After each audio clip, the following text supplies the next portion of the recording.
శ్రీ వారాహిదేవి ఓం శ్రీ భద్రకాళి ఆశీస్సులతో శివరామదాసు స్వామి గారు దూర ప్రాంతాల వారికి మీ యొక్క పేరు ఫోటో పంపించిన అన్ని విషయాలు ఫోన్ కాల్ ద్వారా చెప్పబడును. వ్యాపార అభివృద్ధి, ఉద్యోగ సమస్యలు, ప్రేమ పెళ్లి సమస్యలు, విదేశీ ప్రయాణం, సంతాన సమస్యలు, మీరు ఎక్కడెక్కడో జ్యోతిష్యం చెప్పించుకొని అది నెరవేరలేదని బాధపడుతున్నారా? స్త్రీ పురుష వశీకరణకు ప్రత్యేకమైన పూజలు చేసి 100% పరిష్కరిస్తారు. స్త్రీ పురుష వశీకరణ 100% గ్యారంటీ. గురువుగారు ఫోన్ నెంబర్ 9764639967. మిత్రమా, ఒకరు నీకు చెడు చేసినంత మాత్రాన నువ్వు వాళ్లకు చెడు చేయనవసరం లేదు. వాళ్ళే చెడిపోతారు. ఎలా అంటే, చెరువులో నీటి ప్రశాంతతను ఒక రాయి వేసి తాత్కాలికంగా చెడగొట్టవచ్చు, కానీ కాసేపు తర్వాత నీరు తేరుకొని నిర్మలంగా ఉంటుంది.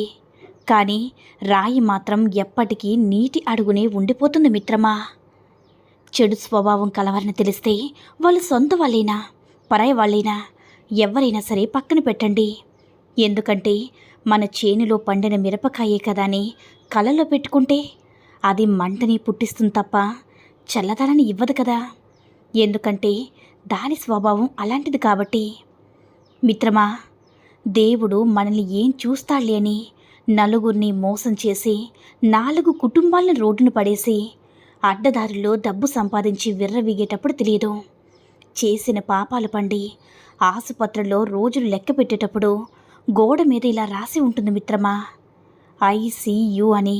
అంటే దాని అర్థం నేను నిన్ను చూస్తున్నాను అని. దేవుడు అన్నీ చూస్తూనే ఉంటాడు మిత్రమా.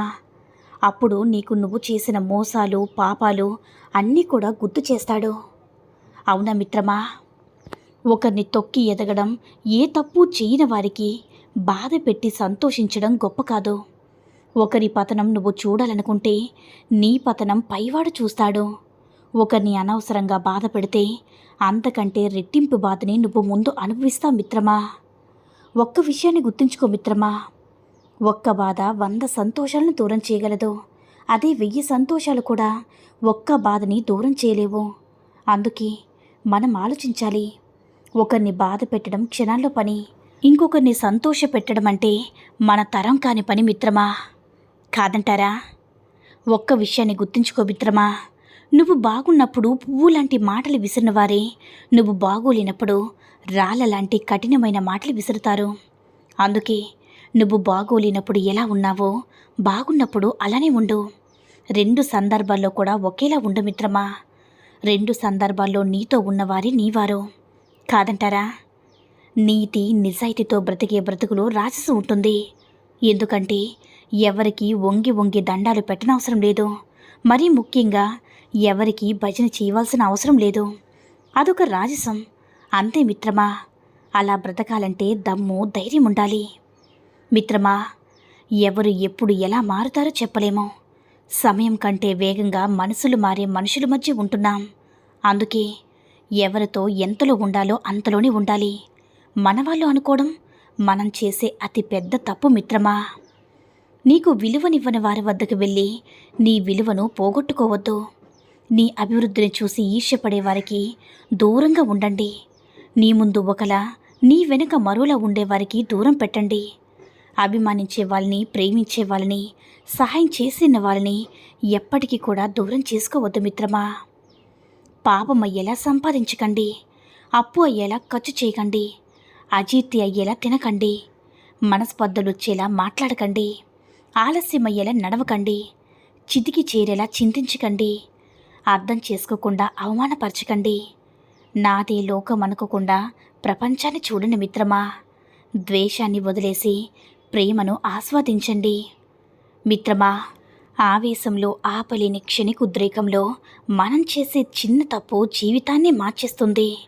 అంతవరకు కాపాడుకున్న నైతిక విలువల్ని అగాధంలోకి నెట్టేస్తుంది మిత్రమా.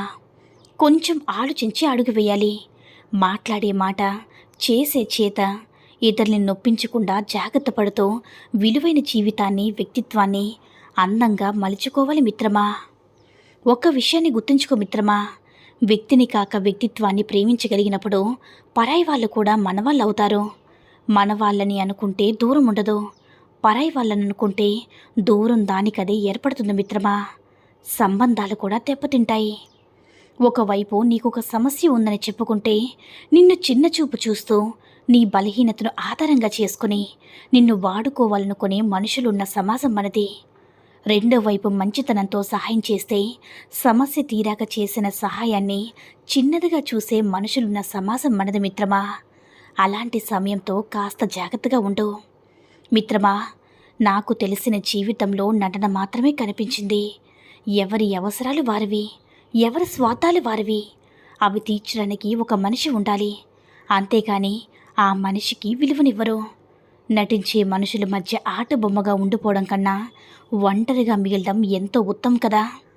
బాధను పంచుకుంటే ఆవేదన తగ్గుతుందేమో కానీ అర్హత లేని వారి దగ్గర పంచుకుంటే మాత్రం దానికి 10ంతల మనోవేదన తప్పదు నేస్తమా. ఒక్క విషయాన్ని గుర్తుంచుకో మిత్రమా. ఎక్కడైతే మనం నలుగురం కూర్చుని 5వ వాడి గురించి తప్పుగా మాట్లాడతామో అక్కడి నుంచి మనం వెళ్ళిపోయిన తర్వాత మిగిలిన 3 కూడా మన గురించి తప్పుగానే మాట్లాడుకుంటారు, కాదంటారా మిత్రమా. బాధను పంచుకుంటే ఆవేదన తగ్గుతుందేమో కానీ అర్హత లేని వారి దగ్గర పంచుకుంటే మాత్రం దానికి 10ంతల మనోవేదన తప్పదు. కాబట్టి జాగ్రత్త మిత్రమా. కనడానికి ఇష్టపడతాం, పిల్లల్ని పెంచడానికి కష్టపడతాం, చివరికి వాళ్ళతో కలిసి బ్రతకట్లేదని బాధపడతాం. ఇంతేనా జీవితం మిత్రమా.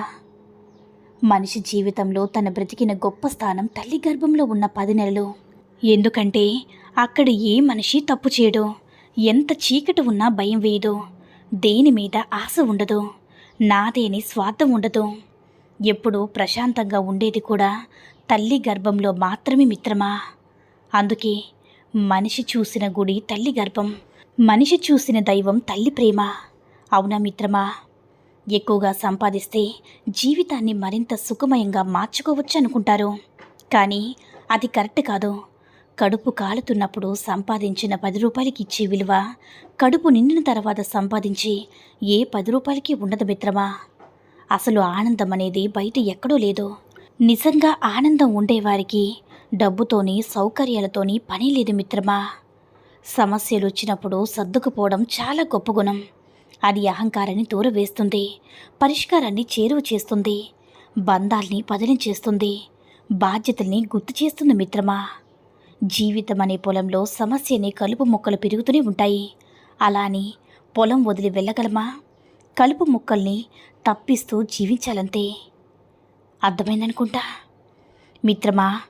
అన్యాయానికి న్యాయశాస్త్రం, న్యాయానికి అవసరం లేదు కదా. అధర్మానికి ధర్మశాస్త్రం, ధర్మానికి అవసరం లేదు. అవినీతికి నీతి శాస్త్రం, నీతికి అవసరం లేదు. చీకటికి దీపం, వెలికి అవసరం లేదని గుర్తించుకో మిత్రమా. నేటి సమాజంలో ఒకరి సమస్య ఇంకొకరికి నవ్వులాట, ఒకరి జీవితం ఇంకొకరికి చులకన, ఒకరి ఆనందం ఇంకొకరికి అసూయ, ఒకరి బాధ ఇంకొకరికి బరువు, ఒకరి పరువు ఇంకొకరికి పరిహాసం, ఒకరి ఆపద ఇంకొకరికి అవకాశం, ఒకరి బలహీనత ఇంకొకరికి బలం. మనం సంతోషంగా లేకున్నా సరే, కానీ పక్కవాడు సంతోషంగా ఉండకూడదు. ఇదే నేటి సమాజం తీరు మిత్రమా, కాదంటారా. ఏ పురుషుడైతే తన భార్యకు ఎక్కువ స్వేచ్ఛనిస్తాడో అలాంటి పురుషుణ్ణి ఆ భార్య అతన్ని అస్సలు లెక్క చేయదు మిత్రమా. తన భర్తను లోకుగా భావించి భర్తను వదిలేసి మరొక వ్యక్తితో సంబంధాన్ని పెట్టుకుని దూరంగా వెళ్ళిపోతుంది. అవునా మిత్రమా. ఈ సూక్తుల్లో ఏ సూక్తి నచ్చిందో కామెంట్ చేయండి. ఈ వీడియో నచ్చినట్లయితే లైక్ చేసి మరిన్ని వీడియోస్ కోసం మన ఛానల్ని సబ్స్క్రైబ్ చేసుకుని మాకు కొంచెం సపోర్ట్ చేయండి. ధన్యవాదములు.